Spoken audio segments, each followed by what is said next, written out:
Yakin semua teman-teman sudah membaca terkait berita ini. Dan saya sudah melihat semua tayangan yang tentang Habib Bahar dari dua sisi yang dihadirkan oleh pihak TV One yang dipost 21 jam yang lalu. Di sini saya akan memposting beberapa potongan video dari video tersebut, tapi jika teman-teman ingin melihat fullnya, silahkan langsung ke kanal YouTube-nya TV One. Boleh tanyakan sama orang. Saya diancam sana kemari. Di video tersebut, Habib Gondrong mengatakan bahwa beliau adalah salah satu dari sekian banyak orang yang menolak dari semenjak FPI itu berdiri. Sampai katanya beliau mengalami berbagai ancaman. Pertanyaannya, ancaman seperti apa dan bisakah ditunjukkan kepada masyarakat? Jangan sampai ini hanya narasi-narasi liar yang akan menjadi berkembang di kalangan masyarakat. Terima kasih. Dia kan sering mengklaim-klaim atas nama Habib. Jadi Bahar ini dan Rizik tidak bisa. Oke, koreksi kalau saya salah. Beliau di pemberitaan atau di kanal YouTube apapun, beliau selalu dikatakan Habib Gondrong. Berarti gelar Habibnya selalu di bawah beliau. Apakah beliau juga mengklaim? Jika itu bukan klaim, lalu pertanyaannya adalah kualifikasi apa seseorang dikatakan selalu mengklaim atas nama Habib?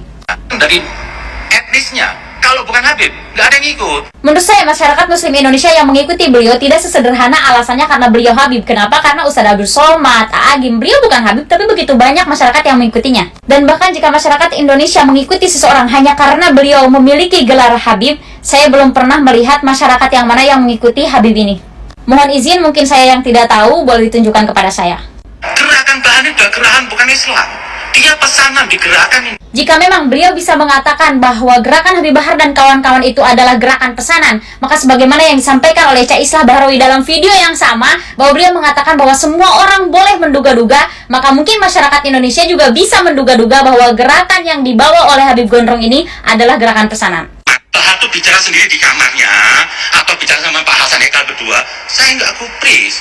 Ini pembicaraan Bahar apa? Bisa mengaruhi orang. Jika memang salah satu kesalahan Habib Bahar ini karena speak up di depan umum, kenapa Abu Janda tidak dihukum sama sekali? Karena menurut saya, Abu Janda lebih bahaya daripada Habib Bahar. Kenapa? Karena dia bisa mengotak-atik kedamaian di NKRI ini. Tapi ternyata sudah dijawab dengan Habib ini. Ini videonya. Dan lain sebagainya. Pemanggilan pertama. Pelaporan ini sudah dilaporkan. Tidak salah. Bertahun-tahun sudah diproses. Tidak salah kok diproses. Katanya tentang Bang Ade Armando, Bang Denny Siregar, itu karena mereka tidak salah, kenapa harus dihukum? Lalu pertanyaannya adalah kualifikasi salah dan benarnya menurut Habib ini seperti apa gitu, sehingga mereka layak dihukum.